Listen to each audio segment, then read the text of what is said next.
네. 오늘 강의는 8번째 시간인데요. 이 책은 뭐 옛날부터 뭐 저한테는 진짜 성경과 같은 책이에요. 그러니까 항상 일을 하거나 뭐 살면서 나침판 같은 거 있잖아요. 방향을 잃을 때, 아니면 저 말고 다른 사람들이 방향을 잃을 때, 어떻게 하면 방황을 하고 있는데 이렇게 올바른 방향으로 가게 해주는 책이잖아요. 책인 것 같은 느낌. 그렇죠? 이거는 뭐 어떤 지식을 배우는 게 아니고 어떤 방향으로 살아야 되는지에 관한 그런 책이기 때문에 그냥 아마 이 책은 평생 옆에 있겠죠. 그리고 이제 이 책을 강의를 하려고 막 넘겨봤어요. 넘겨봤는데 어떤 느낌이었냐면, 이 책을 읽고 하도 감동을 많이 받아가지고 이 페이지를 읽을 때 어떤 페이지는 예를 들어서 제가 지하철 타면서 책을 많이 읽어서 이 책은 해와역 뭐 4번 출구 나올 때 그 햇살을 받으면서 느꼈던 그 느낌, 막 그런 것까지 다 기억나는 거 있잖아요. 그런 책이었어요. 그리고 너무 신기했던 건 이 책을 읽고 제가 막연히 정말 이게 나도 이런 것들을 해보고 싶다 했던 그런 것들이 지금 현재 뭐 이룬 것도 있다라는 거에 되게 많이 놀랐거든요. 다시 스터디를 준비하면서. 그래서 이제 이번 강의는 이게 3년 한 6개월, 7개월 전에 읽었던 책이에요. 그래서 그게 이제 어떻게 제가 이 책을 얼마나 정말 너무 좋아한 나머지 지금 미래 이 책이 저한테 어떤 영향을 줬고 그게 현실로 또 어떻게 일어났는지, 책이 정말 사람한테 어떤 영향을 주는지에 대해서 설명을 좀 해드릴게요. 이 책을 이제 읽은 시기를 보면 이때였거든요. 그러니까 책을 순서대로 꽂아놓고 책을 읽은 건 다이어리를 기입을 하면 저는 정말 이걸 볼 때마다 너무 기분이 좋거든요. 내가 이 책을 언제 읽었는지를 제가 90살 먹어서도 알 수 있다라는 게. 이게 2007년 1월 7일에서 14일이면 언제냐면 연구소를 그만뒀을 때예요. 연구소를 그만두고 그때 제가 이제 뭐 연료전지 뭐 하고 그만두고 이제 IT 쪽으로 이제 들어간 거죠. 그때 뭐 항상 얘기했지만 윈도우도 깔 줄 모르는 제가 IT 기술은 전무한 상황에 뭐 경영은 하나도 모르는데 들어오게 된 거죠. IT 쪽으로. 정말 하나도 모르는 거죠. 다른 쪽의 공학 지식은 어느 정도 다 베이스가 돼 있는데 희한하게 뭐 제가 화공이었거든요. 전공이. 뭐 기계나 건축이나 뭐나 이런 건 베이스가 비슷해요. 하지만 IT는 좀 다르거든요. 그쪽으로 제가 가게 된 거죠.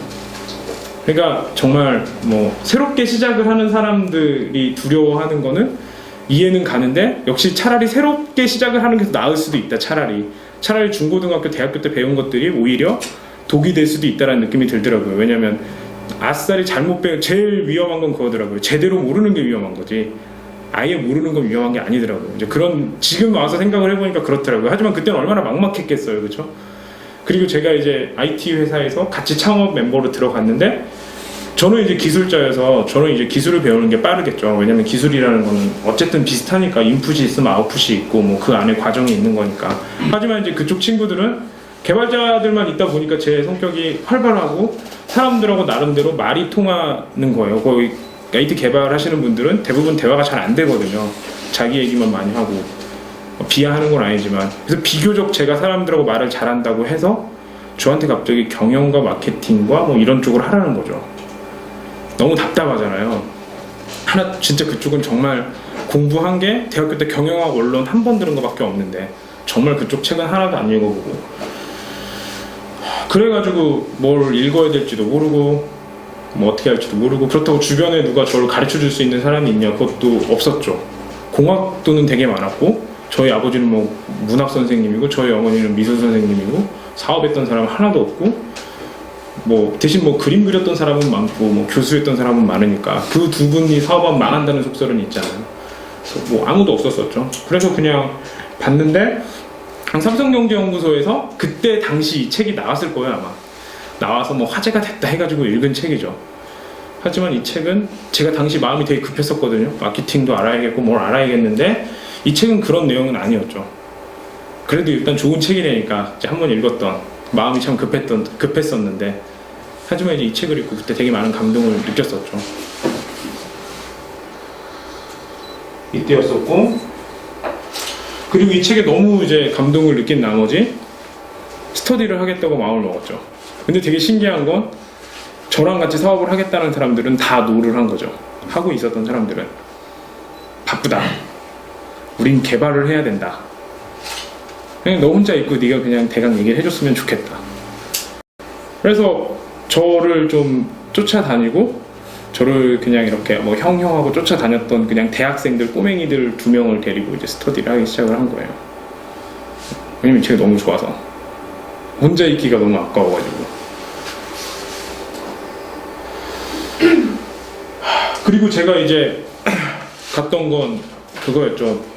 이제 제가 이제 생각했던 회사 있잖아요. 저는 이제 처음에 열정적이었을 거 아니에요. 근데 그 안에서도 뭔가 마음대로 잘 안 되는 거예요. 뭐 어떤 부분은 합리적이게, 그 친구들은 대학생이었어요. 그러니까 의철이 같은 대학생이었죠. 딱 그 의철이 나이에. 지금 보면은 의철이, 혜림이, 옛날 초기 정선이 뭐 이런 친구들에 제가 들어간 거였고, 딱 그거였고, 제가 있는 위치로 말을 하자면은 중간 정도였던 거죠. 그래서 저는 이제 뭔가 리더십을 가지고 뭔가를 하려고 그랬는데 제 위치가 거기서 중간이기 때문에 뭔가를 할 수 없었다, 뭔가 의견을 제시하고 뭔가 그런 것들을 잘 못한다고 생각을 한 거죠. 왜냐면 연구소에서 지금까지 그 위치라는 게 있었기 때문에 제가 그러니까 키스트에서나 뭐 어디 제가 옛날에 뭐 파견에서 뭐 삼성에서 조금 있었을 때나 다 거기에는 직급이라는 게 있잖아요. 그런 것들 때문에 내 직급에 맞는 얘기, 내가 맡은 업무에 관한 얘기만 할 수 있을 거라고 생각을 했었죠. 하지만 이 책 제일 처음에 이 얘기가 나오더라고요. 리더십은 지위가 아니라 선택이라는 것을 본보기를 통해 보여주는 겸손하고 용기 있고 위대한 사람들에게 이 책을 바친다. 그러니까 저 문장 자체로 이제 감전이 된 거죠. 이 말이 무슨 뜻일까 하고 봤더니 이제 간디가 떠오르더라고요. 간디가 이렇게 대단한 인물은 보면은 하여튼 간디가 뭐 덩치도 크고 막 힘도 세고 뭐 이런 사람은 아니었잖아요. 간디가 딱 이런 사람인 것 같더라고요. 마틴 루터킹 목사나 뭐 이런 사람들 많죠, 역사적으로. 지위가 아니고 내가 리더십을 갖겠다고 마음만 먹으면 리드를 할 수가 있는 거구나. 내가 지금 어떤 공부를 해왔고 내가 얼마나 알고 뭐 어느 대학교를 나왔고 이게 중요한 게 아니구나. 내가 올바른 판단하고 올바른 생각을 할 수 있으면 얘기를 할 수 있는 거구나 라는 걸 알게 됐죠. 그럼 이제 중요한 건 내가 올바른 판단과 올바른 생각을 할 수만 있으면 되는 거구나 라는 걸 알게 됐고, 올바른 판단하고 올바른 생각을 하려면 공부를 해야겠구나. 그러니까 저 문장을 통해서 열심히 공부를 해야겠다는 생각을 한 거죠. 위치가 중요한 게 아니고.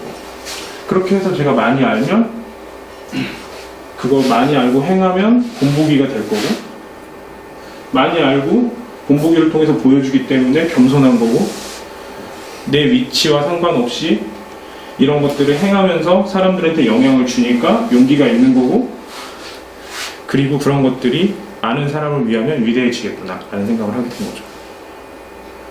그래서 이제 이 문단 하나가 그렇게 와닿게 된 거예요.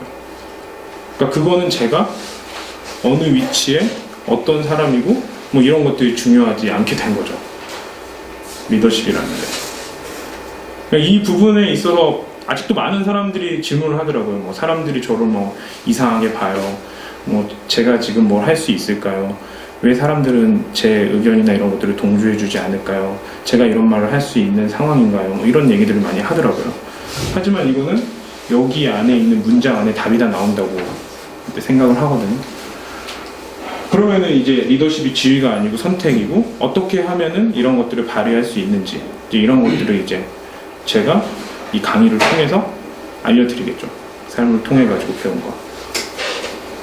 저는 항상 나이가 어리고, 그리고 이제 저랑 안에서 일하는 사람들은 모르겠지만 밖에서 일하는 사람들은 항상 그래요. 술 먹으면 난 내 첫째가 너보다 나이가 많다, 이런 분들하고 일을 하죠. 하지만 이런 분들을 이제 잘 서포트를 할 때가 있고, 또 어쩔 수 없이 제가 이제 리더십을 발휘해야 될 때가 있고, 왜냐면 일이 성사가 돼야 되니까. 또 그분들도 그걸 바라시고, 참 어려운 상황이에요, 우리나라 사회에서는. 하지만 그때 어떻게 리더십이 나오게 되냐면 이 방법밖에 없거든요. 뭐 어떻게 이게 나오는 건지, 뭐 제가 잘하는 건 아니지만 이 책 내용을 잘 전달하면서 제 사례에 맞춰가지고 설명을 해드릴게요. 모든 책은 항상 그래요. 어떤 책이나 아니면 모든 이야기나 아니면 사람을 설득을 할 때나 뭐 제가 항상 얘기해 주셨듯이 두 가지 패턴이죠. 첫 번째, 사람을 슬프게 만들어요. 그래야 자기가 가진 사고관이 깨지거든요. 슬프니까, 고통스러우니까. 두 번째, 슬픈 것도 안 되면 혼란을 일으키죠. 그래서 항상 그 힘든 거에 대해서 먼저 얘기를 해요. 그렇죠? 그래서 이 책도 어김없이 그 법칙에 따라서 고통에 대해서 얘기를 하겠죠. 그래야 관심을 끄니까요. 그렇죠? 당연하겠죠? 그래서 스티븐 코비도 어김없이 이 법칙을 사용을 하죠. 그럼 어떤 고통이 있나 한번 볼까요? 설문조사를 했대요. 여기 박사님께서 더 잘 아시겠지만, 이제 그 직장인들, 미국에 있는 대기업, 우리가 정말 들어가고 싶어 하는 IBM, 애플, 구글, 마이크로소프트, 이런 G 이런 이제 기업들을 가지고 설문조사를 해보니까 37%만이 조직이 무엇을 왜 달성하려고 하는지 분명하게 안 돼요. 일하는 사람들 중에. 37%도 상당히 높은 거거든요, 이게. 왜냐면 설문조사할 때는 대부분 긍정적으로 하려고 노력을 해요. 혹시 누가 날 보는 게 아닐까 하는 생각에, 혹시 그 필체가 걸리는 게 아닐까, 이런 생각에. 생각보다 높은 거예요, 이게. 그러니까 높게 왜곡이 되는 거죠. 이명박 대통령이 설마 50% 지지율이 안 될 수도 있는 건데 자꾸 이제 선거랑 틀리잖아요. 그 정도라고 생각을 하시면 이게 높은 거예요. 5명 가운데 1명만이 팀과 조직의 목표에 대한 열의를 가지고 있어요. 그 다음에 5명 가운데 1명만이 자신의 업무와 팀과 조직의 목표에 일치한다고 생각을 했고, 그 다음에 절반만이 일주일 동안 성취한 일에 만족을 했다. 회사 다니면서. 그 다음에 15%만이 조직의 핵심 목표를 수행할 수 있을 만큼 충분히 지원을 받고 있다고 생각을 했다. 한국도 더하면 더하지 덜하진 않거든요. 한 번 더 넘기면은, 그 다음에 또 15%만이 신뢰의 분위기 속에서 일하고 있다. 야, 이건 지금 미국이니까 15%씩이나 가능한 거죠. 한국은 서로 경쟁하고 네가 죽지 않으면 내가 살 수 없다 이런 분위기죠. 17%만이 조직이 다양한 의견이 존중되고 더 좋은 새로운 아이디어를 수용하는 커뮤니케이션 문화를 갖고 있다고. 그러니까 서로의 좋은 아이디어가 수용이 안 돼요. 17% 말고는 10%만이 조직이 사람들에게 결과에 대해 책임을 지게 한다고 생각을 한다. 결과에 대한 책임도 안 지고 그렇게 책임이 없는 거죠. 그냥 나한테 얼마나 잘 보이냐 이런 것들이 중요한 거죠. 그 다음에 20%만이 자기가 일하고 있는 조직에 전폭적으로 신뢰를 했고, 13%만이 다른 그룹 혹은 다른 부서와 서로 신뢰하고 협력하는 업무 관계를 가지고 있다. 그러니까 저는 이제 이 책을 읽고 이제 그래도 내가 사람들하고 같이 사업을 하는 데가 그렇게 심한 곳이고 많이 이상한 곳은 아니구나라는 생각을 첫 번째 했고, 두 번째는 만약에 내가 사업을 한다면 이 일은 없애야겠다라는 생각을 한 거죠. 그러면 이제 아마 저희 회사가 왜 저렇게 사람들이 막 자유자재라고 맨날 웃고 떠들고 무슨 조직도 없어 보이고 이러는 거는 이제 왜 그런지는 이제 알게 되겠죠. 이거는 절대 없애야겠다 하고 만든 거니까. 그렇죠? 그러니까 저의 목표는 여기 있는 수치가 다 100%가 되는 거죠. 그렇죠? 그래서 이제 저희 회사 같은 경우는 보면 좀 안에서 큰 회의하고 있는데 밖에서 웃고 떠들고 그러거든요. 사람들은 놀래요. 왜냐면 이게 중요하니까. 그래서 제 생각은 그래요. 그러니까 만약에 저런 상황이라면은 맨체스터 유나이티드 축구팀이래도 어떤 결과가 이루어지냐면은 이렇게 되는 거예요. 그러니까 그걸 이제 축구팀으로 비유를 하자면 11명의 선수 중에서 4명만이 어느 쪽 골대에 골을 넣는지 알 수 있고, 그렇죠? 2명만이 골에 대한 관심이 있고 자기 포지션에서 그 역할을 아는 거고, 저 설문조사를 종합을 해보면 2명을 제외한 모든 선수가 상대편 팀하고 싸우기보다는 어떤 식으로든 자기 팀하고 싸우고 있는 꼴이죠. 그럼 이제 맨유 같은 팀이어도 어떻게 경기를 할 수가 없는 지경이죠. 실제로 이 정도까지는 아닌데 자기 팀끼리 좀 의견이 안 맞아서 실패한 사례가 있죠. 이번 월드컵 때 프랑스가 저번에 준우승했는데 그거보다 더 강력한 팀으로 나왔는데도 저렇게 됐죠. 팀끼리 내분이 일어나서. 실제로 지금 회사가 저러고 있죠. 회사에서 커뮤니케이션만 잘 돼도 되거든요. 그러니까 되게 저한테는 의미가 있었던 게, 진짜 이제 경영학 서적 같은 최초의 책이 이 책인 거예요. 읽게 된 게. 그러니까 아주 저한테는 행운인 거죠. 우연히 어떻게 짚고 읽었던 책이. 그래서 이제 제 머릿속에는 저한테 진지하게 경영으로 다가왔던 책이 이 책이니까 저한테는 너무나 행운이었고, 제가 만든 회사는 이제 어떻게 될지 이제 머릿속에 다 그려져 버린 거죠. 무조건 협력이고 위아래 없이 어떻게든 서로 존중하면서 뭐 만들어야겠다. 이게 각인이 된 거죠, 아예.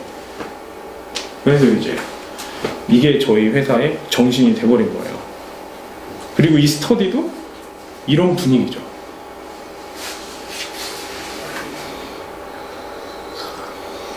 그럼 이제 8번째 습관은 무슨 얘기를 하는 거냐? 그러니까 내면의 소리를 찾는 거거든요. 내면의 소리를 찾고 다른 사람들에게 찾도록 공유해라. 그 내면의 소리라는 게 뭐냐?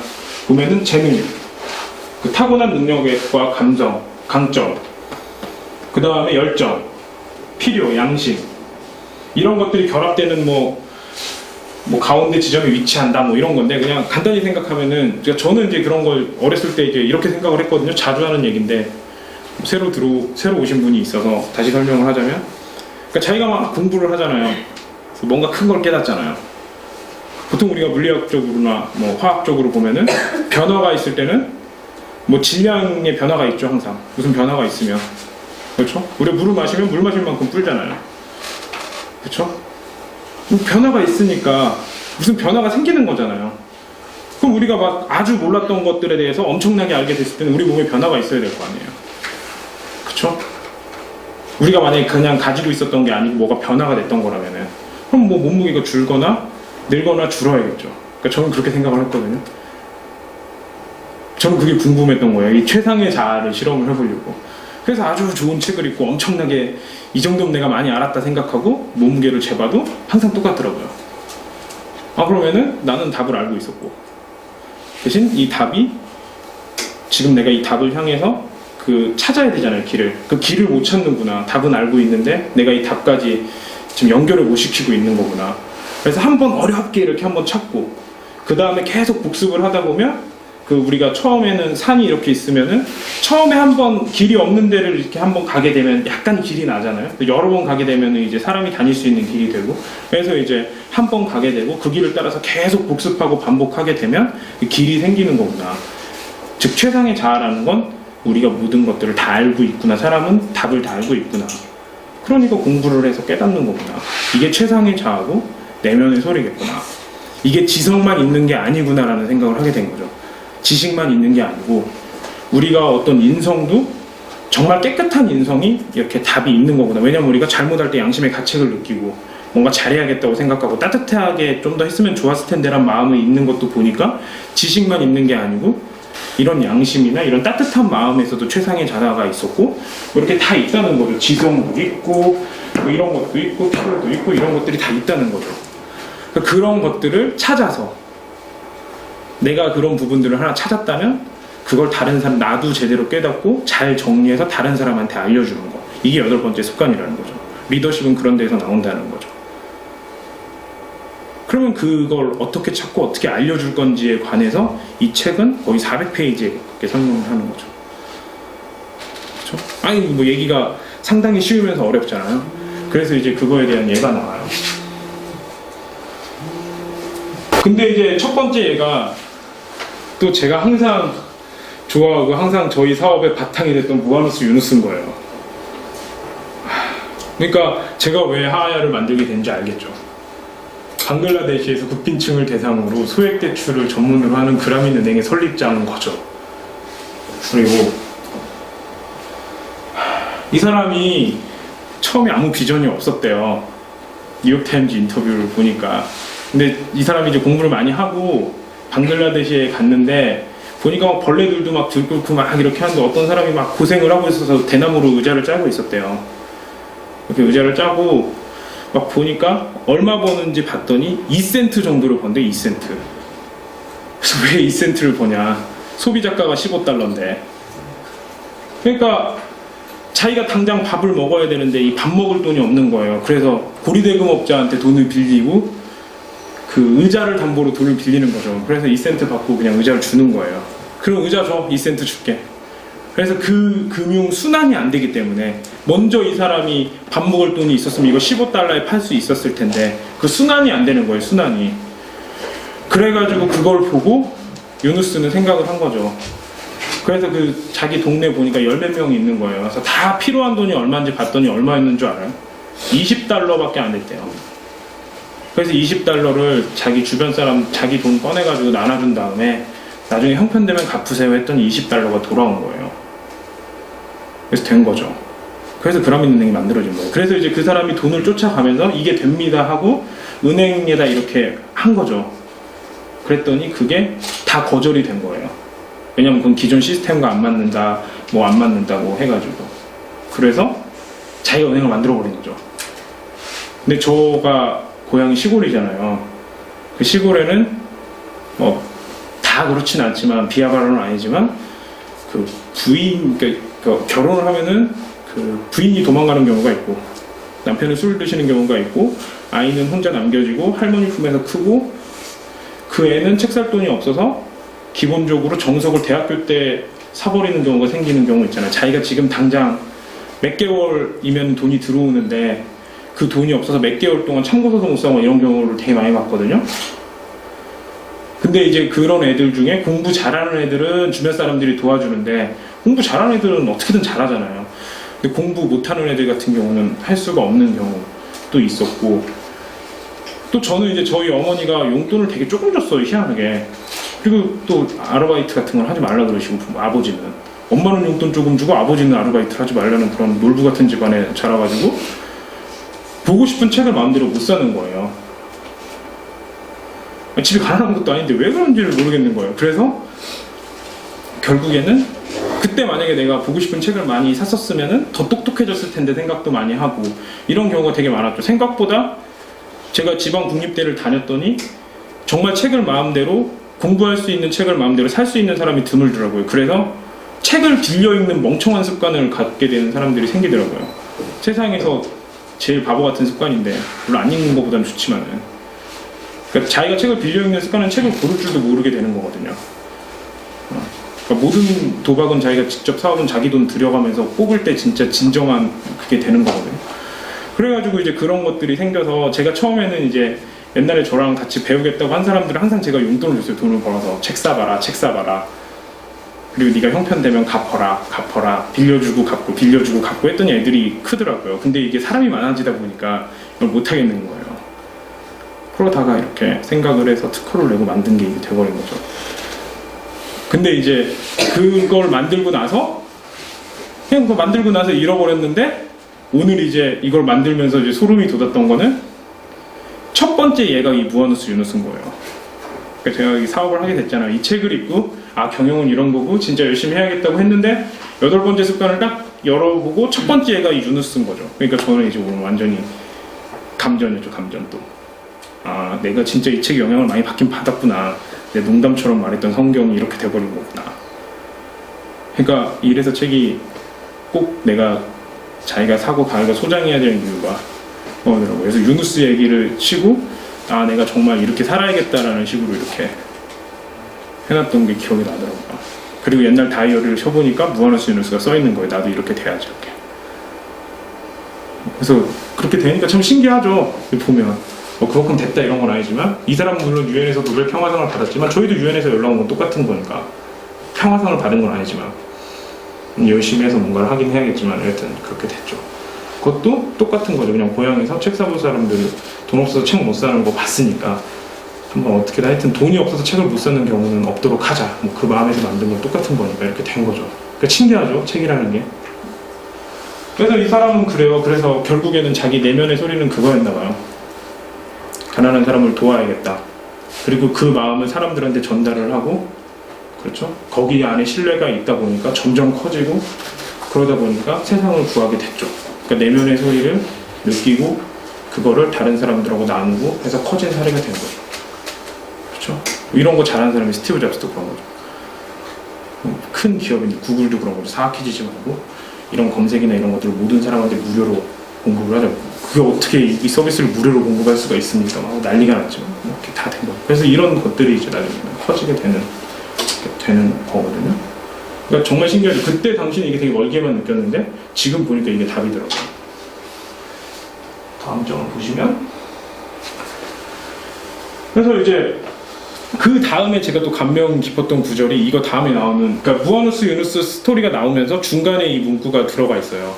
그게 뭐냐면, 악이 승리하기 위해 필요한 것은 선한 사람이 아무 일도 하지 않는 것 뿐이다. 그러니까 왜 선한 사람은 아무 일도 하지 않냐면, 보니까 선한 사람들은 되게 그 하다가 좀 잘못된 일이나 아니면 좀 악하게 되는 거 있지. 그러니까 자기가 하다 실수를 하거나 조금 이렇게 선한 거에 벗어난 행동 있잖아요. 하다 보면은, 그러니까 설거지를 하다 그릇을 깰 수 있잖아요. 대신 설거지 안 하면 그릇을 안 깨잖아요.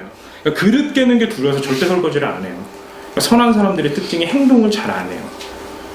너무 깨끗한 것만 추구하다 보니까 행동력이 떨어지게 되죠. 혹시나 내가 조금이라도 먼지가 묻을까봐. 하지만 이제 악한 사람들은 행동을 많이 하죠. 그래서 주변에 안타까운 부분들이 많은 경우가 있거든요. 너무 깨끗한 걸 추구하다 보니까 움직이지 못하는 경우가 있거든요. 그래서 그런 일들을 이제 저희 아버지 주변에 민주화 투쟁을 하신 분들이 많아서 보면은 정말 똑똑하시고 뭐한데 그 한 발짝을 못 움직이는 거예요. 한 발짝을. 결국 그런 것들 때문에 이거 하면은 사람들이 나를 어떻게 볼까? 이거 하다가 만에 하나 1%라도 사람들이 비난을 하면 어떻게 할까 해서 못 움직이고 결국 그걸 안 좋은 생각을 가진 사람들이 다 가져가더라고요. 그럼 결국에는 그 1%가 아닌 99%도 있는데 결국 그래서 100% 안 좋은 사람들이 다 가져가더라고요. 그런 일들을. 그래서 이제 이걸 보고 메모를 했던 게 이거더라고요. 올바른 것만 추구하지 말고 성공까지 같이 하게 돼서 그런 부분들은 내가 이만큼까지 나 혼자 다 하려고 하니까 어려운 거잖아요. 내가 부족한 거는 다른 사람이 채워서 하면 되는 거니까 어쨌든 움직이는 게 좋겠다. 뭐 다 바꾸려고 사람이 당연히 못하는 거니까 사람이 하는 일도 아니고 당연히 부족하게나마 그냥 좋은 의도를 가지고 있으면 그 의도가 틀리면 나중에 수정해서 덧붙이면 되는 거고 사람이기 때문에 항상 실수도 할 수 있고 잘못도 할 수 있다는 걸 겸허하게 받아들이면서 하면은 이렇게 결벽증 걸리지 않고도 뭔가 할 수 있겠구나라는 생각을 하게 된 거죠. 왜냐하면 아무 일도 하지 않으면 더 나쁜 것들이 하게 되니까. 그래서 이제 이런 생각을 하게 된 거예요. 오케이. 그렇게 대단하게 뭐 한 건 아니지만은 이제 움직일 수 있게 된 거죠. 그래서 이 두 가지가 그때 당시에는 되게 많은 생각을 하게 했던 것 같아요. 그러니까 지금까지도 영향을 미쳤던 것 같고 3년이 지났는데. 그리고 이제 그 비전이 이제 갔던 길들을 보니까 거기에 이제 나왔던 내용들을 요약을 해봤어요. 그러니까 이런 것들이 보통 이제 어떤 식으로 생각이 되고 비즈니스가 되냐면 일단 사회적으로 필요한 것들을 찾아야 돼요. 그러니까 내가 필요한 것들을 찾으면 내 문제가 해결되는 거기 때문에 아무런 그게 없거든요. 사회적으로 뭐가 필요할까? 보너스 유니스는 사회적으로 필요한 걸 찾은 거죠. 그렇죠? 또 만약에 어떤 그룹이나 뭘 만들려면 우리가 필요한 걸 찾아야겠죠. 그래서 사회적으로 필요한 걸 찾고 양심이 작용한 건데 전 양심이란 뜻이 뭔지 항상 헷갈려서 양심을 사전으로 찾아보니까 사물의 가치를 변별하고 자기의 행위에 대하여 옳고 그름과 선과 악을 판단하여 내리는 도덕적인 의식이다. 그러니까 가치를 판별을 하고 거기에 이제 자기 행위에 대해서 옳고 그름까지 이제 생각을 하는 거죠. 그러니까 옳은 일을 하는 거죠. 가치 판별과 옳고 그름을 같이 더하는 게 양심이거든요. 그렇죠? 왜 옳고 그름이 필요하냐? 사회적인 필요성에 내가 옳고 그름을 더한다면 사회라는 것 자체는 사회 안에 나도 들어가 있고 다른 사람들도 들어가 있는 거기 때문에 사회의 가치를 구현을 하는데 그것 또한 올바르게 구현을 한다면 사회가 좋게 나아가는 거고 사회가 좋게 나아가는 거는 많은 사람들이 잘 되는 거기 때문에 많은 사람들이 바라는 일이 될 거고 그렇다면 많은 사람들이 이게 잘 되길 원한다면 많은 사람들이 도울 거고 그럼 성공할 확률이 높아지는 거죠. 그렇죠? 그래서 이 양심이 작용이 되고 이 양심이 작용이 되는 것들이 신뢰를 받아야겠죠. 그러니까 왜냐면 이건 어차피 객관적일 수 없고 주관성이 개입이 되기 때문에 이 주관성이 개입이 된 것들을 많은 사람들의 주관이 개입이 된 것들 그 많은 사람들의 주관의 교집합이 객관일 수가 있잖아요. 그러니까 그렇죠? 그러니까 객관이 그런 것 같아요. 많은 사람들의 주관의 교집합. 그렇죠? 그러니까 다 객관적이라고 딱 판명이 안 되는 거. 바나나 한 개 이건 객관적일 수가 있는데 이게 빨간색일까에 대해서는 참 어려운 거거든요. 어느 정도 빨간색일까? 이럴 때는 주관의 교집합이 객관이 될 때가 있어요. 그렇다면은 그런 것들이 신뢰가 쌓이게 되면 그렇죠? 그 다음에 이제 이게 이제 가치가 있고 이 문제를 해결해야겠다고 문제점이 정확하게 도출이 되는 거고 그거를 이제 창조적으로 해결을 해야 되죠. 창조적인 해결이라는 건 뭐냐면 기존의 비용이 100이었다면은 뭐 50, 40으로 해결을 할 수 있는 거죠. 이 문제는 이제 우리가 생각했던 100명이면 100명 아니면은 이 100명이 생각하기에 뭐 10,000명이라고 생각하는 이게 만약에 퍼지면 뭐 100만 명이 이익을 볼 거다라고 하는 그 100명의 생각이라면은 100명은 무조건 도울 거고 그렇죠? 그 다음에 이게 100만 명에 영향을 미치겠죠, 파급 효과는. 그럼 100명은 무조건 같은 마음이니까 열심히 할 거고 100만 명을 향해서 가는 거잖아요, 시장이. 그런 것들이 있으면 기존에 이게 안 됐던 거는 어떤 문제나 아니면 비용이나 어떤 문제나 뭐 해결하지 못했던 부분들이 있다라는 것들이 있으니까 안 됐겠죠. 그럼 이제 이 부분들을 이제 100명이 동의를 한 거기 때문에 100명의 주관이 모인 객관이 됐기 때문에 그 100명을 하나로 뭉쳐서 창조적인 대안을 만들어야겠죠. 그렇죠? 그렇게 하게 되면, 그렇죠? 그래서 해결 방안이 만들어지면 그 조직이 생기잖아요. 그 100명의 주관이 모였으니까. 조직을 통해서 사회적 필요를 충족시킬 수 있는 방법을 제도화해야겠죠. 이제 이 조직을 이제 잘 구성을 해야겠죠. 이제 방안을 만들었으니까 제도화하고, 그 다음에 이 100명이 100만 명으로 퍼지게 하려면 그 100만 명한테도 이 뜻과 이 해결 방법에 대해서 알려줘야겠죠. 공유하고. 그렇게 해서 만들어가는 과정이죠. 그래서 이 하하야를 만들고 이제 정선 씨한테 마케팅을 알려줄 때는 지금 이 과정을 다 설명을 해준 거예요. 그래서 지금은 정선 씨한테 이 과정 다음에 이 과정에 대해서 설명을 해주고 있는 거죠. 이젠 이 과정이다. 그러니까 이 안에 마케팅도 다 나와 있죠. 잘 생각을 해보면. 그렇죠? 그래서 이 식으로 이런 것들이 이제 비전이 되는 거죠. 미래 사회의 어떤 기업을 만들 때. 그러니까 가장 중요한 건 그거죠. 우리를 생각을 해야겠죠, 진심으로. 그렇게 이제 기업을 설계를 하게 되면 이제 그 아까 제가 이제 뭐 질문에 대답을 했던 그런 것들이 생기게 되는 거죠. 정말 이제 훌륭한 기업들이. 그리고 정말 사람들한테 만나서 같이 얘기를 하면서 같이 성공을 바라는 기업들이 생기는 거죠. 그러니까 이 스터디 같은 경우는 이제 저희가 동영상에 올리고 막 이렇게 하게 되기까지는 어떤 생각을 하게 됐냐면, 이제 이런 책들을 읽고 처음에 이 책이 정말 사람들한테 도움이 될지 안 될지는 모르잖아요. 저만 도움이 될 수도 있고. 그리고 사람들하고 계속 읽고 계속 얘기를 하다 보니까 정말 사람들한테 도움이 되고 진짜 그 사람들이 발전을 하는 게 느껴지는 거예요. 그 친구들도 막 뭐 생각도 많이 트이게 되고 하다못해 정말 시험 기간 중에 이런 책들을 보는데 시험 성적도 오르고 막, 왜냐면 이게 논리적으로 체계적으로 정리가 되어 있고 이런 배경 지식들을 보고 공부를 하는 습관이 일주일에 계속 되다 보니까 공부를 맨날 하면 머리가 잘 돌아갈 거 아니에요. 논리적인 그런 것도 생기고 하다 보니까 논리성도 생기고 분석력도 생기고 하다 보니까 매일매일 생각 정리해서 말하는 습관도 생기고 하니까 당연히 공부 잘하죠. 왜냐면 학과 공부가 더 쉬운 건데. 그러니까 이제 그 친구들이 뭐 성적도 오르고 뭐도 오르고 막 다 잘하게 됐죠. 그러니까 여러 가지 효과가 있더라고요. 그러면 이제 우리는 우리가 생각하기에는 이게 좀 가치가 있는 일이다 라고 생각을 하게 된 거죠. 그럼 우리가 이런 책들이 사람들한테 많이 알려줬으면 좋겠다. 사람들이 근데 정말 이 책을 많이 볼까? 하고 검색을 했더니 저희가 읽는 책들이 베스트셀러 순위 막 500매디 막 이렇게 있는 거예요. 그러면은 이런 책들이 사람들이 많이 읽으면 좋을 텐데, 그럼 우리가 이 책을 만약에 동영상 강의를 한다면 어떤 일이 일어날까? 첫 번째, 우리가 일단 책을 읽고 영상 강의를 한다면 우리 프레젠테이션 실력도 늘고, 또 우리가 사람들한테 이렇게 보여주고 이런 거기 때문에 뭐 여러 가지 동영상 강의도 늘고, 그 다음에 또 우리도 동기부여가 될 거고, 뭐 이제 여러 가지 생각을 하겠죠. 그 다음에 또 뭐 그 사람들 같은 경우는 책을 읽기 싫어하는 사람들도 책 대신에 이걸 보면서 만족을 할 수도 있고, 또 아니면 여러 가지 지식도 쌓일 테고, 레포트 대신에 이런 것들 조사하는 거 대신에 레포트 천국이나 이런 데 가는 것보다 차라리 이거 보는 게 나을 거고, 여러 가지 생각을 한 거예요. 근데 그렇게 생각을 하고 이제 우리의 큰 비전은 우리가 가진 지식을 쌓고 사람들하고 나눠서 더 크게 만들자.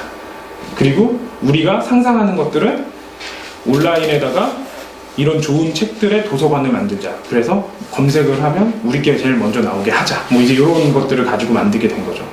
그러면 이제 이게 생긴 거죠. 그리고 우리가 이 시스템을 만드는 데 있어서 가장 화려하게 하기보다는 소박하게, 가장 비용이 덜 들어가는 방법으로 하자. 그래야 꾸준하게 갈 테니까. 수수하게 가자. 해서 이제 이렇게 돼서 이 스터디가 만들어진 거죠. 이런 식으로 만들면은 가게 되겠죠. 그러니까 크게 생각할 필요는 없고요. 어떤 이 문제점이나 이런 걸 보면 그냥 그거 가지고 그냥 해보시면 돼요. 대신 이제 정말 이거에 대한 가치를 스스로 정말 믿어야 되는 거죠. 그렇죠? 그리고 사람들도 같이 느껴야 되고. 그래서 그렇게만 하면은 다 만들어져요.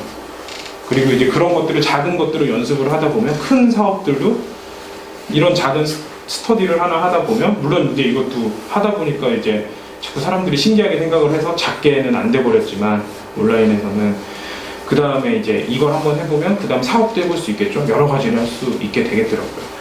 그래서 이렇게 한번 연습을 해보세요. 그 다음에 이제 문제를 보시면 이제 피터 드러커가 지금 이제 돌아가셨잖아요. 돌아가시기 전에 지금 이 정보화 시대에 대해서 얘기를 한 게 이런 관점이더라고요. 이제 거시적인 관점에서 볼 때 이제 역사가들이 이제 기억하는 거 가장 중요한 사건은 뭐 인터넷과 전자상거래 뭐 이런 것들이 중요한 게 아니고 역사상 처음으로 그 삶의 방식을 스스로 선택할 수 있는 인구가 급증을 했다 이거죠. 하고 그 다음에 자기 자신을 스스로 관리해야 될 시대가 됐다 이거예요. 스스로 관리를 해야 되는 거죠. 뭐 학원이나 학교나 여기서 돌봐주는 게 아니죠. 하지만 우리는 거기에 전혀 대비를 하지 못하고 있는 상황이죠.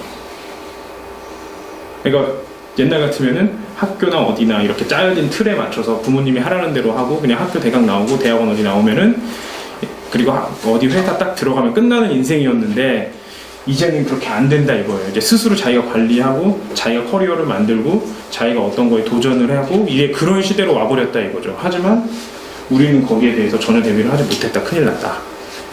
이 부분이 앞으로는 블루오션이겠죠. 그리고 우리한테 닥친 위기고. 그래서 아마 나중에 우리가 역사학자들이 지금 이 시대를 쓰게 될 때는 그 뭐 인터넷이나 전자상거래나 이쪽 관점으로 쓰고 세계는 평평하다 이쪽 관점으로 쓰는 게 아니고 이 관점으로 쓸 거라는 거죠.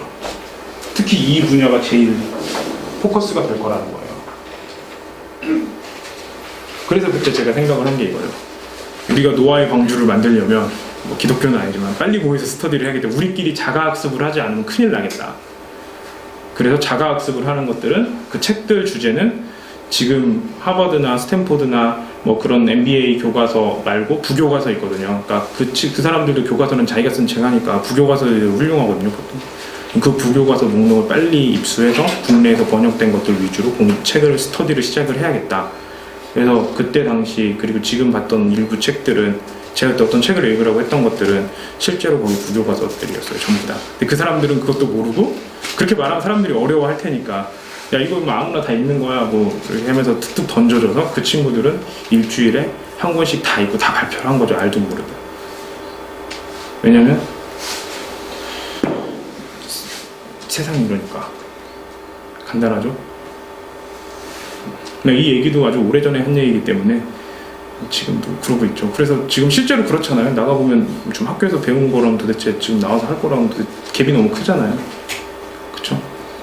지금 그러고 있어요. 지금 큰일 나긴 한 거죠. 그래서 지금 그거를 도와줄 수 있는 게 책이 된 게 인터넷에서 어떤 정보를 아는 거 1차 정보로 지금 우리가 어떤 도움을 주는 시대는 끝났어요.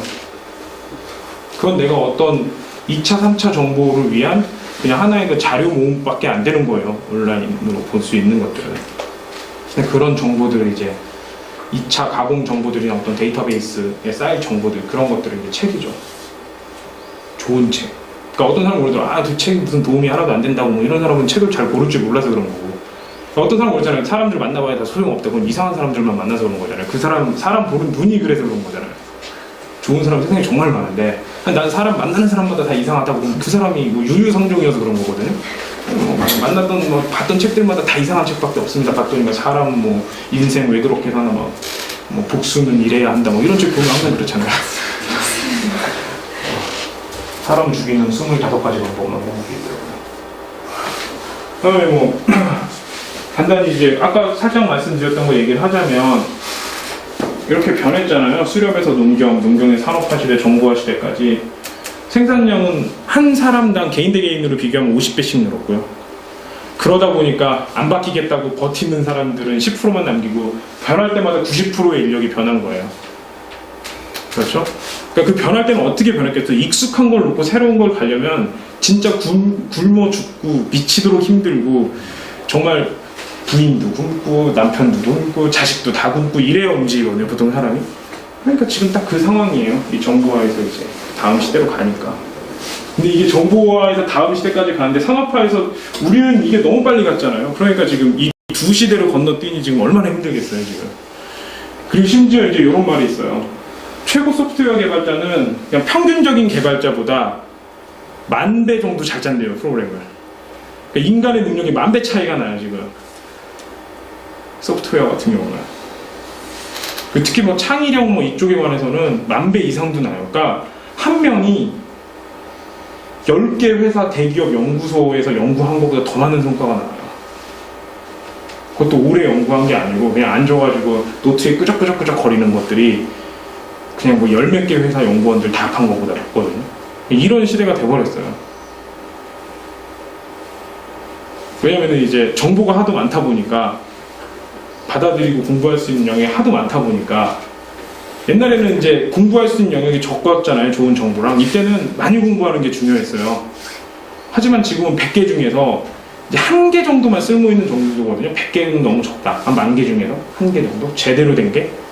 그럼 이제 고르는 데 시간이 더 걸려야 되는 건데 사람들이 하는 데 시간이 더 걸린 거예요. 골라야 되는데. 그래서 그 눈이 없으면 엉뚱한 걸 파고 있는 거예요. 엉뚱한 거. 그러니까 이제 아마 우철 씨가 세계는 평평하다를 보면서 갑자기 그 느낌이 들었을 거예요. 불현듯. 혹시 내가 지금 그걸 하고 있는 게 아닐까. 그쵸? 혹시 내가 지금 하고 있는 게 지금 내가 배우는 것들을 이렇게 생각하면 중국 사람들이 와서 똑같은 커리큘럼을 배우면 똑같이 짤 수 있지 않을까, 더 잘할 수 있지 않을까, 미적 감각이 있는 애고 손재주가 있으면. 그렇죠. 그런 생각을 하게 됐죠. 그렇죠. 그러면은 차라리 이게 더 좋은 공부였다는 거죠. 차이를 알았으니까, 차이를. 그렇죠. 이제 되게 신기해요. 그리고 제가 아시는 분이 물류회사를 만들었죠. 그 냉장 물류회사. 그래서 막 창고를 막 수도권에다 했는데도 망했죠. 요새 막 큰 항구가 문을 닫죠. 물류를 지금까지 어떻게 하면 짧은 거리로 막 할까 했는데 알고 보니까 검색이랑 이런 것들을 잘 해보니까 가까운 데에 다 재료가 있었던 거예요. 검색을 하다 보니까 누가 어디 있는지에 대해서 명확하게 알게 됐잖아요. 작은 것들을 모을 수가 있고. 그래서 큰 항구가 미국에서 문을 닫고 있어요. 그러니까 물류 하나만 봤더니 망한 거죠. 또 이런 일들이 막 생기기 시작을 했어요. 그럼 이제 어떤 공부를 해야 될까요? 그렇죠. 그래서 이제 이런 것들을 다 볼 줄 알아야 돼요. 그럼 어떤 사람들하고 친구를 해야 될까요? 내 주변에는 어떤 사람들이 있나, 이제 이런 것들이 중요한 시대가 돼버렸죠. 그게 됐어요, 지금. 그래서 이제 그런 것들이 많은 사람들하고 10,000배 이상의 차이가 나기 시작을 했어요. 말도 안 되죠. 1명하고 10,000명하고. 그러니까 우리가 물리적이고 생각을 해봐요. 반에서 제일 힘센 애가 5명하고 줄자리기 하면은 안 되잖아요. 근데 머리는 돼요, 신기하게.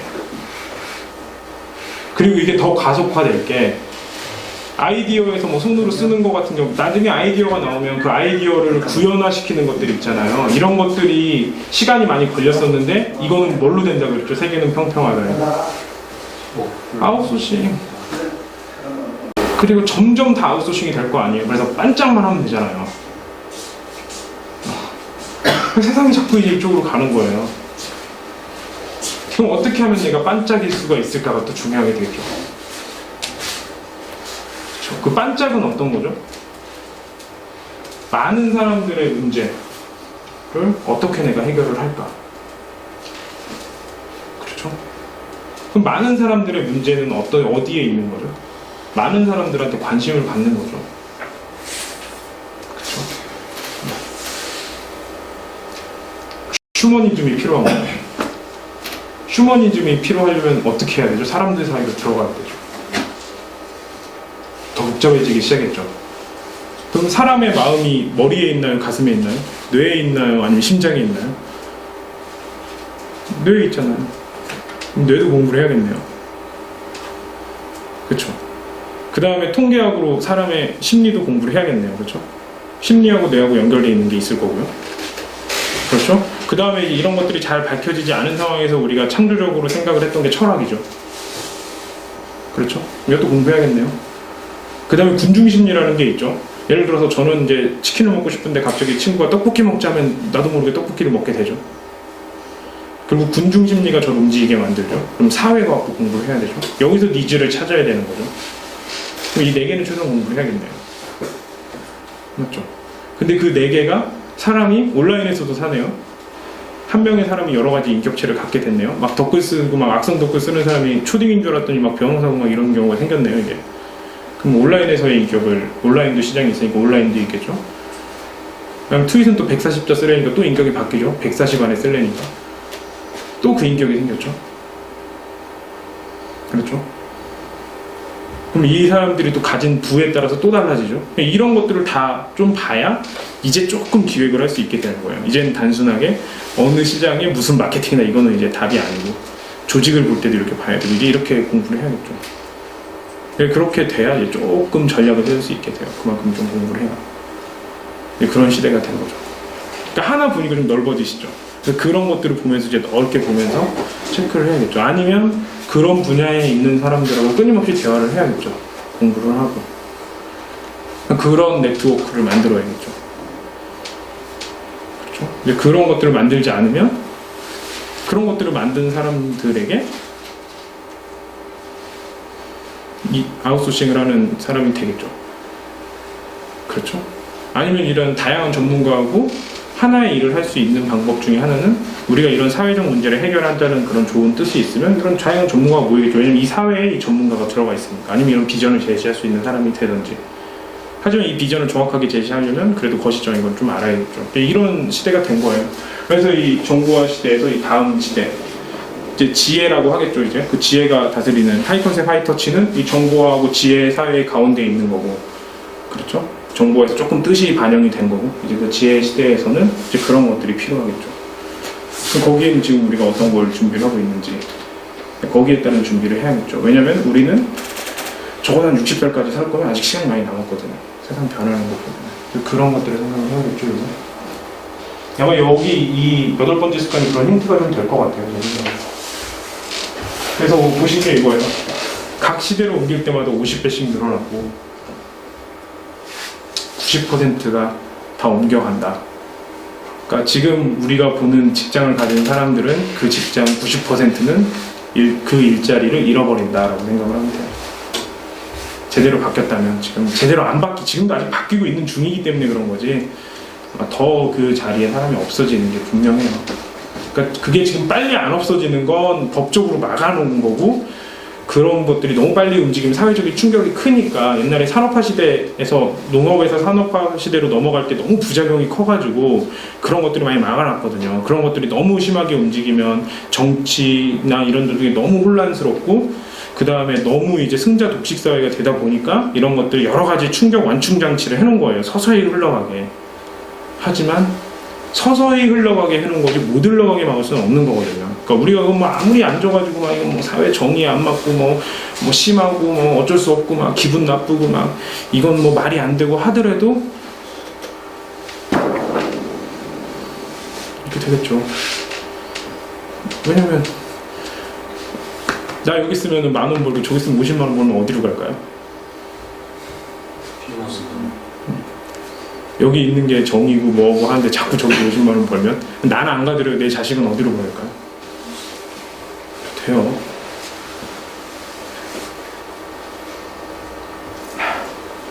그래서 이제 피터 드러컨도 이렇게 정리를 했죠. 훌륭하신 양반이더라고요.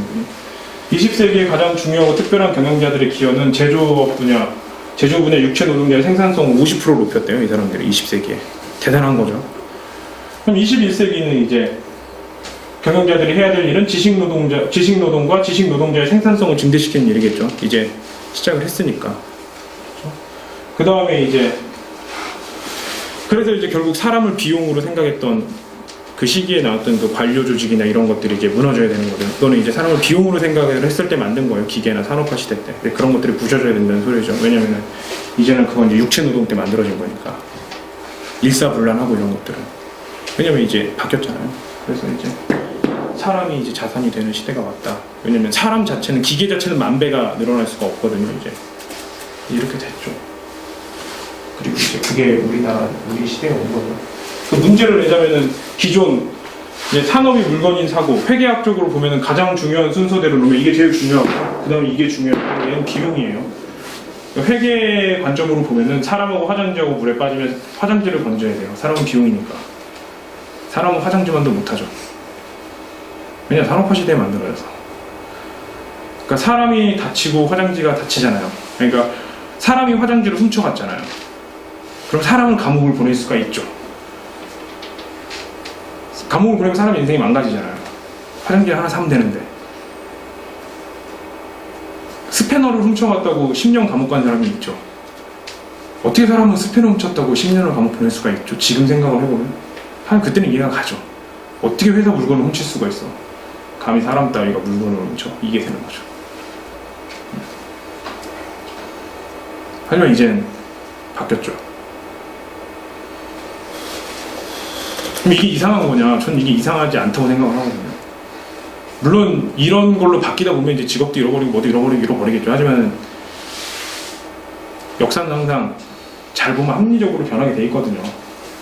이게 그리고 대신 이제 사람이 기계보다 내가 화장지보다 훌륭하다는 이유를 스스로 보여줘야겠죠.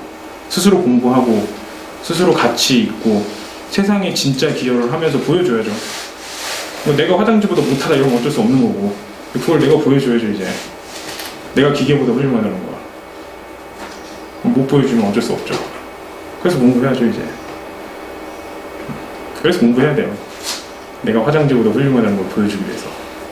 우철 씨가 화장지보다 안 훌륭한가요? 훌륭하고 싶습니다. 그렇기 때문에 열심히 해야 돼요. 내가 화장지보다 훌륭해야 되니까. 그래서 저는 관료제 조직을 되게 싫어해요. 왜냐면 관료제 조직이면 정말 편해요. 이렇게 해가지고 다 오면 결제하고 너 내 말 안 들으면 뭐 어떻게 돼? 얼마나 편해요. 저도 그거 한번 해보고 싶긴 했었는데 그래도 아니죠. 그러면 저희가 일하는 사람들보다 화장지가 더 소중할 테니까. 그렇죠? 그래서 여기 계신 분은 화장지보다 나은 사람이 됐으면 좋겠어요. 열심히 공부해서. 패러다임님, 그러려면 어떻게 해야 되냐면요. 기존에 있었던 방법으로 문제를 풀면 안 되죠. 그러니까 기존에 있었던 건 산업화 시대죠. 기계를 가지고 이제 산업화 시대 때는 그 육체 노동에서 어떻게 하면 좀 더 효율성을 높이게 할까. 그러다 보니까 관리직도 있고 뭐도 있었던 거잖아요. 피라미드 쪽. 하지만 이제 사람이 보통 사람보다 훌륭한 사람이 10,000배 정도 창의성을 갖게 하는, 그렇죠? 이제 우리가 아웃소싱을 시킬 수 있는 사람이 되는 그런 피라미드 상층부에 된 사람이 우리라면은, 물론 이제 나는 뭐 피라미드 상층부 말고 아웃소싱에서 밑에서 열심히 뭐 하고 죽어라고 일하고 20만 원 벌겠다 뭐 이러면은 뭐 이렇게 살 필요 없죠. 열심히 공부해서 어떤 기술 하나 죽어라고 익혀서 1년에 20만 원, 한 1년 연봉 한 150만 원씩 벌고 중국 가서, 중국보다 더 나이지리아 가서 한 끼씩 먹고 살면 되죠. 그렇게 되겠죠. 이제 그 사람하고 비슷하게 살면 되니까. 아니 그렇게 살기 싫다, 나는 그래도 상층부에 살겠다, 그렇게 하면 이제 어떻게 할까요? 바꿔야죠. 그러니까 점진적으로 발전하고 싶으면 관행, 행동, 태도로 바꿔야 되는 거죠.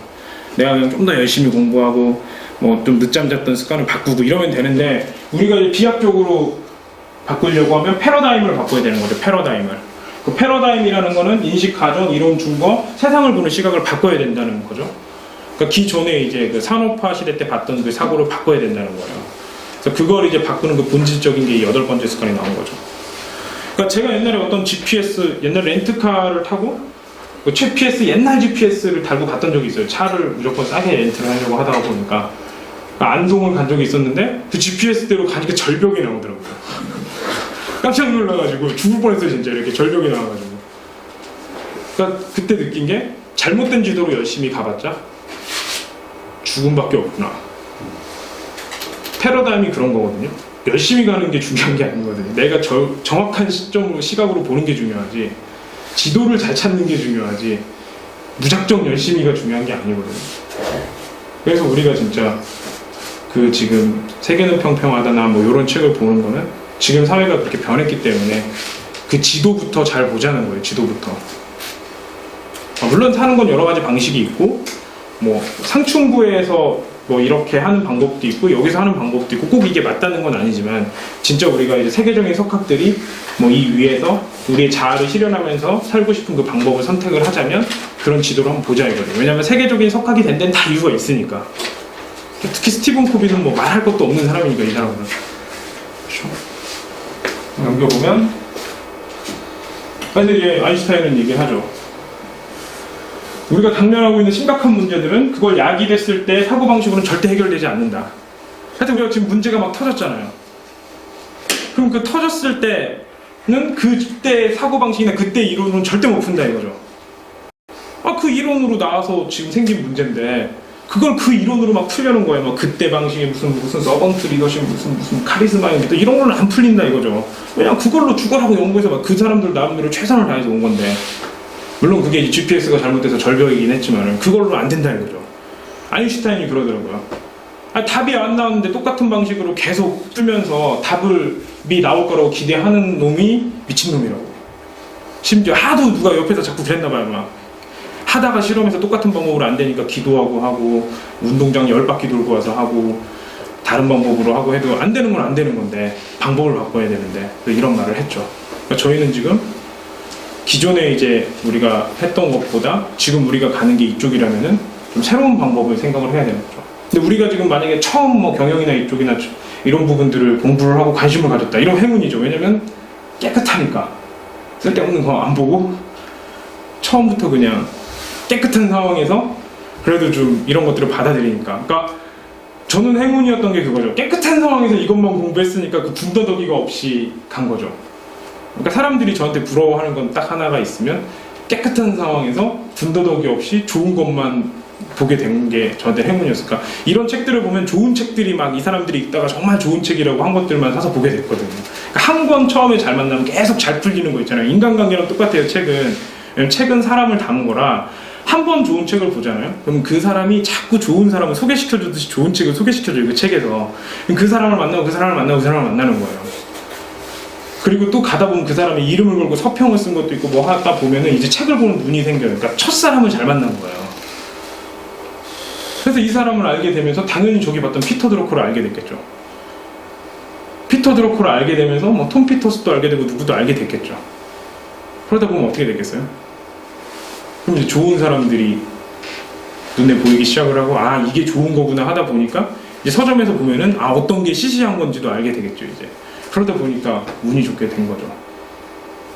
그러니 얼마나 저는 이 좋은 게 있으니까 얼마나 다른 사람한테 알려주고 싶었겠어요. 그래서 이 스터디가 생긴 거. 하여튼 그래요. 그러니까 아마 여기서 지금까지 경영 공부나 이런 거 아예 안 했던 사람은 아주 행운인 거죠. 쓸데없이 섞이진 않을 테니까. 그러니까 아주 행운인 거예요, 이게. 원래 처음에 이런 걸 들은 거. 그리고 이제 회사를 보면은 지금 그래요. 보통 이제 미국에서 조사를 해봤더니 보통 이 3단계가 거의 90%래요. 그러니까 회사를 다니는 마음을 조사를 해봤대요. 첫 번째, 진짜 반발하거나 떠나고 싶은 마음.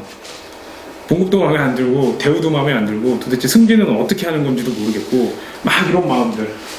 아니면 봉급은 내가 원하는 대로 받는데 도대체 여기는 인사고과는 어떻게 되는 거, 내 아이디어는 전혀 받아들여지지 않고 뭐 내가 무슨 말도 못하겠고 뭐 이런 느낌.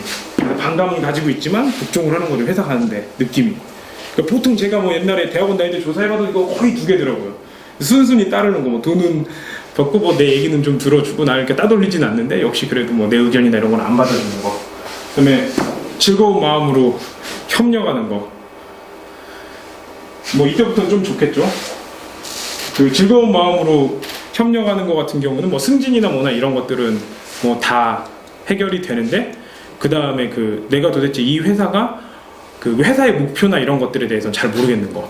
이 회사가 정말 좋은 일에 기여를 하는지 이런 부분들에 대해서 잘 모르겠는 거. 이런 것들은 좋은 일에 기여를 하는데 그 주변에 있는 그 업체들이나 이런 고객들 뭐 이런 사람들하고 사이가 좀 안 좋은 거. 이거는 모든 것들이 다 맞아 떨어지는 거. 그래서 이 3가지가 거의 90%라고 하더라고요. 회사를 다니면서 느끼는 감정들이. 그래서 뭐 왜 이 사람이 승진이 되는지 모르겠다, 뭐 줄을 잘 서야 된다, 뭐 왜 뭐 이렇게 차별을 받는지 모르겠다, 뭐 이런 내용들 막 많이 하잖아요, 어른들이. 그래서 거의 다 이렇게 하더라고요. 그래서 역시 저도 이제 꿈이 생긴 거죠. 내가 회사를 만들면 꼭 이렇게 만들어야겠다라는 생각이 이제 들었겠죠. 뭐 지금 잘 만들고 있는지 모르겠지만 하여튼 꿈은 이거고 항상 이렇게 가려고 하는 거죠. 그 다음에 이제 해결책. 이거 다음에 이제 그래서 이제 이 사람은 그 얘기를 해요.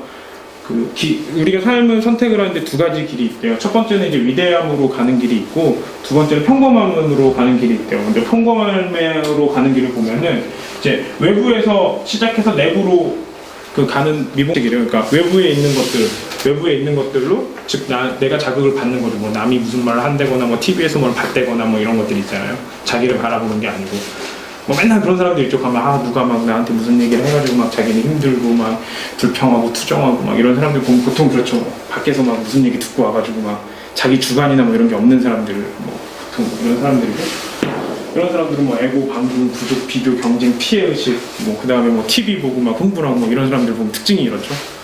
그 다음에 이제 위대함으로 가는 거는 아까 봤던 이제 사회적 문제점들이나 큰 것들을 보고 내가 이런 것들을 어떻게 해결을 할까 그리고 여기에 내 양심에 맡겨서 어떻게 해결을 하고 그런 것들을 어떻게 해결을 사람들하고 같이 이제 커뮤니케이션 하면서 신뢰를 쌓아가고 또 이걸 통해서 세상에 어떻게 알릴까 또 다른 사람들하고 또 어떤 식으로 이렇게 협력을 해가면서 이런 것들을 크게 이룰까 이런 거에 집중을 하는 사람들이 있죠. 하나하나 내면의 소리를 생각을 하면서 이렇게 사는 방법이 있죠.